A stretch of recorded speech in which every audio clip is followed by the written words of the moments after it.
चला नमस्कार विद्यार्थी मित्रांनो, एमपीएससी पीओ आपली सिरीज आहे. काल आपण गट ब चा इतिहासाचा पेपर घेतलेला आहे. आता एमपीएससी गट क पूर्व परीक्षा 10 जून 2018 चा झालेला पेपर आहे. इतिहासाचेच 15 क्वेश्चन आहेत ते आपण घेणार आहोत सविस्तर, जास्त विश्लेषण न घेता पेपर आणि त्याचं आन्सर. ठीक आहे. आता हा पेपर 10 जून 2018 चा गट क चा आहे. या पेपर मध्ये आयोगाने 2 प्रश्न कॅन्सल केलेले आहेत ते पण सांगतोय. ओके, चला संपूर्ण विश्लेषण. तत्पूर्वी तुम्ही आपल्या चॅनल नवीन आहेत, अजून चॅनलला सबस्क्राइब नसेल केलं तर पटकन सबस्क्राइब करा. येणारे गट क असेल किंवा गट ब असेल तर या सर्व परीक्षेसाठी आपलं चॅनल अत्यंत उपयुक्त ठरणार आहे. ओके, जास्त वेळ न घेता लगेच सुरुवात करूया. टेलिग्रामचा ग्रुप जॉईन करा. ओके, चला बघा, पहिला क्वेश्चन आहे 1857च्या उठावाच्या नंतर. बघा, 1857 उठावानंतर भारताचा कारभार चालवण्यासाठी कोणत्या पदाची त्या ठिकाणी निर्मिती करण्यात आली? कोणता कारभार? भारतात. Secretary of state for India, lieutenant governor, chief commissioner, परराष्ट्र मंत्री. कुठलं? तर secretary of state for India हे पद त्या ठिकाणी काय करण्यात आलेलं आहे? निर्माण करण्यात. पुढचा प्रश्न. आता 1 नंबरचा प्रश्न झाला की 10 नंबर दिले, क्रमांक खालीवर झालेले आहे. प्रश्न 10 नंबरचा. ओके, डलहौसीचे साम्राज्यवादी धोरण, तैनाती, फौज, दत्तक वारसा नामंजूर ही 1857च्या उठावाची टिंब कारण आहे. मग कुठले कारण आहे? इथे सामाजिक कारण आहे, राजकीय आहेत, आर्थिक आहे की लष्करी आहे? बघा, साम्राज्य धोरण, तैनाती, फौज, दत्तक वारसा नामंजूर हे 1857ची कुठली कारण आहे? तर राजकीय कारण आहे. कुठले कारण आहे? राजकीय कारण आहे. हा डलहौसी खाली दिलाय तुम्हाला. पुढं जोड्या लावा. 2 नंबरचा क्वेश्चन दिलाय आणि 18चे जर पेपर पाहिलं तर एक जरी जोडी तुम्हाला माहित असली तरी तुम्हाला उत्तर काढता येतं त्याचं. बघा, जोड्यामध्ये दीनबंधू दिले, बाबा रामचंद्र, सरदार वल्लभभाई पटेल तुम्हाला माहिती आहे, आणि सेनापती बापट मध्ये. सेनापती बापटचं तुम्हाला काय माहिती आहे? मुळशी सत्याग्रह. कोण आहे? सेनापती बापट. मग बघूया, ड चं 2 कोणत्या ठिकाणी आहे? ड चं 2 इथं नाहीये, इथं ड चं 2 आहे, इकडं ड चं 2 नाहीये, इकडं पण नाही. म्हणजे उत्तर आहे तुमचं 3. ठीक आहे, सेनापती बापट जाऊ द्या. सरदार वल्लभभाई पटेल बघा काय? बारडोली सत्याग्रह. मग सी चं 1 कोणत्या ठिकाणी आहे? सी चं 1 इथं पण नाहीये, सी चं 1 इथं पण नाही, इथं पण नाहीये. हे दोन्हीपैकी एक जरी माहित असतं तरी तुम्हाला उत्तर काढता आलं असतं. 1 चं 4 दीनबंधू मित्र काय आहे? नीलदर्पण नाटक त्यांचं आहे. आणि राहिलं मग कोण? तर बाबा रामचंद्र, अयोध्येच्या शेतकऱ्यांचा लढा. या प्रकारे सोडवा. ओके, चलो झालं हे. पुढचा प्रश्न बघा. हा पीओआयक्यू सोडवणं. लक्षात ठेवा, एमपीसीचा कुठलाही पेपर घ्या 40% भाग हा पीओआयक्यू रिलेटेड असतो. ओके, चलो. काँग्रेसच्या कोणत्या अधिवेशनाला जागा मिळू नये यासाठी ब्रिटिश अधिकाऱ्यांनी प्रयत्न केलेला आहे? बघा, काँग्रेसचे तुम्हाला पहिले 5 अधिवेशन पाठ असले पाहिजे.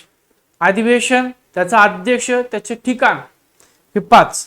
तर पहिलं जर पाहिलं तुम्ही अधिवेशन जर पाहिलं, पहिलं, त्यानंतर दुसरं, तिसरं, चौथं आणि 5वं. त्यातलं पहिलं मुंबईला आहे, तिसरं मुंबईला आहे आणि 5वं मुंबईला. ठिकाण विचारलं, पहिलं मुंबईचं आहे. ठीक आहे, हे पण मुंबईचं आहे आणि हे पण मुंबईचं आहे. मग दुसरं कुठलं आहे? तर कलकत्ताचं किंवा कोलकाता आहे, आणि हे अलाहाबादचं आहे, जे आता आहे अलाहाबाद. हे आहे अलाहाबाद आणि दुसरं आहे कोलकाता. एम असं जरी तुम्ही ट्रिक लक्षात ठेवली 5 अधिवेशनाची तरी लक्षात राहील. इथं तुम्हाला काँग्रेसच्या कोणत्या अधिवेशनाला जागा मिळू नये यासाठी ब्रिटिश अधिकाऱ्यांनी प्रयत्न केले. बघा, अलाहाबादचं अधिवेशन आहे, 1888चं 4थं अधिवेशन आहे अलाहाबादचं, आणि याचा अध्यक्ष हा इंग्रज अधिकारीच होता, इंग्रज व्यक्ती होता, जॉर्ज यूल. कोण होता? George Yule. तरीही त्या ठिकाणी डफरींनी या अधिवेशनाला जागा मिळू नये म्हणून प्रयत्न केलेले होते. ते अधिवेशन आहे अलाहाबादचं 1888चं अधिवेशन. 85, 86, 87, 88 लक्षामध्ये ठेवा. ठीक आहे, एवढं लक्षात ठेवा. त्याचे अध्यक्ष एकदा बघूया आपण, ते पण तुम्हाला सांगतो मी. 5ही पहिले 5 जे अधिवेशन आहेत, तर तुमचा जो एमपीएससी गट का असेल, गट ब चा पेपर असेल, तर त्या सगळ्याला प्रश्न त्या ठिकाणी 100% येणार आहे. तर बघा, पहिलं अधिवेशन तुम्हाला माहिती आहे 1885चं पहिलं अधिवेशन. 1885 28 डिसेंबर मुंबई या ठिकाणी संस्कृत तेजपाल उमेशचंद्र बॅनर्जी त्याचे अध्यक्ष. दुसरं कलकत्ताचं अधिवेशन 1886. 1886 कोलकाता अधिवेशन, दादाभाई नौरोजी त्याचे अध्यक्ष. त्यानंतर 87 1887चं अधिवेशन आहे कोणत्या ठिकाणी? मद्रास या ठिकाणी झालेलं. 1887 मद्रास एम केलेला आहे. ठीक आहे. मद्रासचं अधिवेशन आहे, हा ते मुंबई नाही, सॉरी मद्रास, इथे मद्रास. ठीक. मद्रास 1887च बद्रुद्दीन तय्यबजी हे अध्यक्ष आहेत. त्याच्यानंतर 1888च म्हणजे आत्ताचं पहिलं 1888 अलाहाबादचं अधिवेशन, जॉर्ज विल त्याचे अध्यक्ष. आणि 1889च हे मुंबईचं, 1889 हे मुंबईचं अधिवेशन आहे, सर विल्यम वेडरबर्न त्याचे अध्यक्ष. हे पहिले 5 अधिवेशन लक्षात ठेवा. येणाऱ्या पूर्व परीक्षेला 100% यावरती प्रश्न असणार आहे. चला पुढचा प्रश्न आहे, खाकसार म्हणजे काय? खाकसार मुस्लिमांची लढाऊ संघटना, त्याला खाकसार त्या ठिकाणी म्हणतात. हा तुमचा गटकला 2018 ला विचारला पेपर आहे. सगळे पेपर घेणार आपण 13-14 पासून तुमचे आता झालेले 24 पर्यंत सगळे पेपर घेणार. इंडियन 25 सुद्धा. इंडियन असोसिएशन या संस्थेविषयी कोणती विधानं बरोबर आहे? ठीक आहे. बॅनर्जी आणि आनंद मोहन यांची ती संस्था आहे इंडियन असोसिएशन. या संस्थेविषयी कोणती विधान बरोबर आहे? बघा, संस्था स्थापन करण्यासाठी दादाभाई नौरोजींनी पुढाकार घेतला. हिंदू मुस्लिम यांच्या मित्रत्वाची भावना निर्माण करण्याचा हेतू त्यांचा होता. फिरोजशाह मेहता आणि केटी तेलंग या संस्था चालवली आहे, चुकीचं आहे. सिव्हिल सर्व्हिस परीक्षेकरता वयोमर्यादा वाढवण्यासाठी या इंडियन असोसिएशनने काय केलेले प्रयत्न केले, हे पण बरोबर आहे.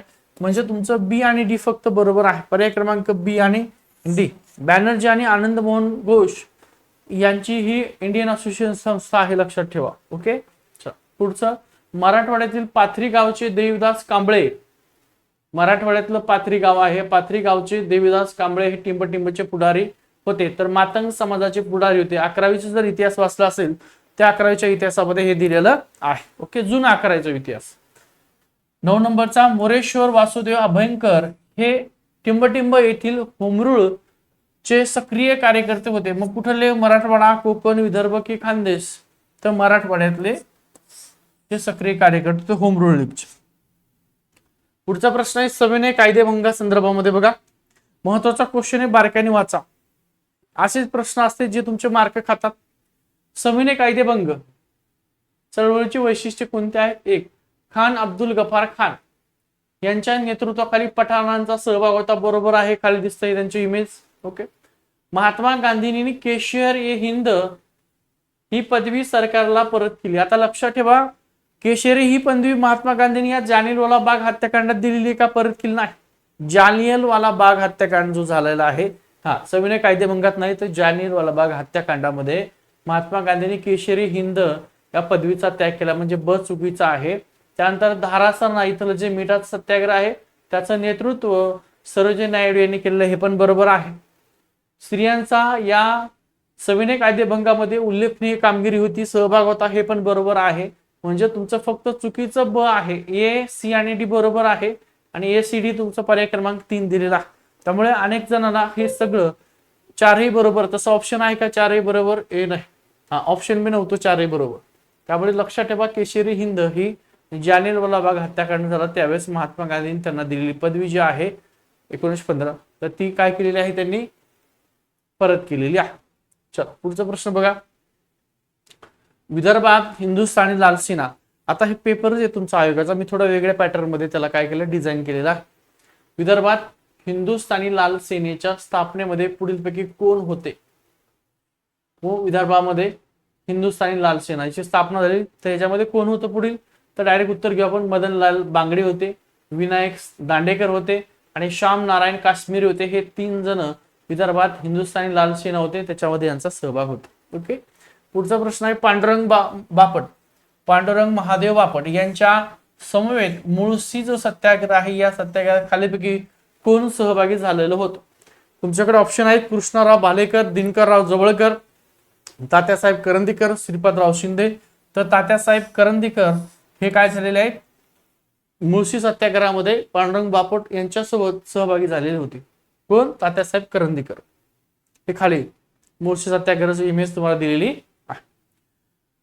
पुढचं बघा, जोडे लावाचा प्रश्न आहे, महत्वाचा आहे. इथं बघा, एक जर तुम्हाला माहिती असता तरी तुमचं उत्तर होतं.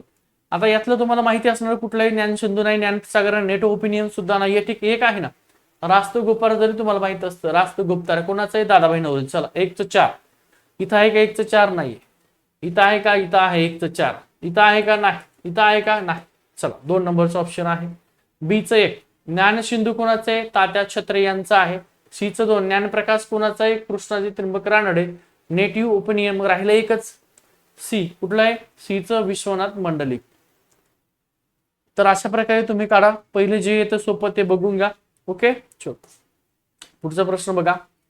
सन 1925 मध्ये 1925 मध्ये खाडिलकर यांनी नवाकाळ हे वृत्तपत्र सुरू केलं. त्यामध्ये राजकारणाव्यतिरिक्त खालील कोणते विषय होते? तुम्ही जर पाहिलं असेल तर खूप कठीण अवघड पेपर 18चा विचारला होता. ग्रुप सी चा पेपर आहे हा 1925 मध्ये. मग प्रश्न विचारते नवा काळ कोणाचा आहे, तर खाडिलकरांचं. लक्षात ठेवा सुरू केलं. त्यामध्ये राजकारणाव्यतिरिक्त कोणते विषय होते? शिक्षण, चित्रपट, शिक्षण नाही, चित्रपट नाही, तर व्यापार आणि बाजारभाव हे 2 विषय होते. म्हणजे तुमचं ए आणि सी बरोबर आहे. ए आणि सी, 4 नंबरचं ए आणि सी, व्यापार आणि बाजारभाव. पुढचं गांधीजींच्या वर्धा शिक्षण योजनेमध्ये बघा, गांधीची वर्धा शिक्षण योजना पुढील कोणत्या लघु उद्योगाचा समावेश नव्हता, हा प्रश्न आहे. आणि हा प्रश्न आयोगाने केलेला आहे कॅन्सल. आता कॅन्सल करण्यामागचं जर कारण पाहिलं असेल तुम्ही तर बघा, गांधींच्या वर्धा शिक्षण योजनेत पुढे कोणत्या लघु उद्योगाचा समावेश नव्हता म्हणते. त्याच्यात शेती काम होतं, चांभार काम होतं, कुंभार काम होतं, लाकूड काम सुद्धा होतं. ठीक आहे, तर शेती जर सोडलं तर चांभार काम, लाकूड काम, कुंभार काम पण दिले. पण नव्हतं म्हणलं तसे ऑप्शन नाही ना, फक्त हे ऑप्शन आहे का, ए बी बी आहे. ठीक आहे, फक्त हे असतं तर विचार केला असता. ठीक आहे, तर त्यामुळे शक्यतो या ठिकाणी हा प्रश्न आयोगाने कॅन्सल केलेला आहे, लक्षामध्ये ठेवा. चला पुढचं बघा. आणि हा एक क्वेश्चन आहे बघा, 15 नंबरचा हा एक क्वेश्चन आहे. राष्ट्रीय मिल मजदूर संघ या संघाची मुंबईमध्ये स्थापना कोणी केलेली आहे? तर हा प्रश्न सुद्धा आयोगाने काय केलेला आहे, कॅन्सल केलेला आहे. करण्यामागचं कारण काय आहे, याचं उत्तर जर पाहिलं असेल तर राष्ट्रीय मिल मजदूर संघाची मुंबईमध्ये स्थापना केलेली जी.डी. आंबेकर यांनी. कोणी केलेली? जी.डी. आंबेकर. परंतु या ठिकाणी दत्त सामंत यांचा सुद्धा सहभाग त्यामध्ये होता, म्हणून शक्यतो आयोगाने हा प्रश्न कॅन्सल केलेला असावा, शक्यतो केलेला. हा ऑलरेडी जे काय फायनल आन्सर की त्याच्यामध्ये कॅन्सल आहे प्रश्न. 2 ग्रुप सी चे 15 पैकी 2 प्रश्न कॅन्सल आहे. तर याचं उत्तर राष्ट्रीय मिल मजदूर संघाची मुंबई स्थापना जी.डी. आंबेकर यांनी केलेली आहे. हे तुमचे सरासरी टोटल 15 क्वेश्चन आपण या ठिकाणी घेतलेले आहे डिटेलमध्ये. याच प्रकारचं रेग्युलर सगळे क्वेश्चन तुमचे PYQ एक्झाम होण्याच्या अगोदर सगळे आपण घेतले जाणार. त्यामुळे एकदा किमान त्या ठिकाणी डोळ्याकडून नजर घाला, कारण साधारणतः 40% भाग जो असतो हा आयोग रिपीट करत असतो. त्यामध्ये मग 4 स्टेटमेंट असतील, त्यातलं एक स्टेटमेंट सुद्धा आयोग ऑनलाईन टाईप मध्ये उचलून घेतो. व्हिडिओ आवडला तर लाईक करा, शेअर करा, आणि काही असतील तुमचे प्रश्न तर कमेंट करा, किंवा काही तुम्हाला घ्यायचं असेल सर या प्रकारचे आमची एक्झाम या प्रकारचे क्वेश्चन घ्या, ते पण तुम्ही कमेंट करा, आपण ते घेण्याचा प्रयत्न करूया. आपला टेलिग्रामचा ग्रुप आहे तो सुद्धा जॉईन करून घ्या. ठीक आहे, थांबतो.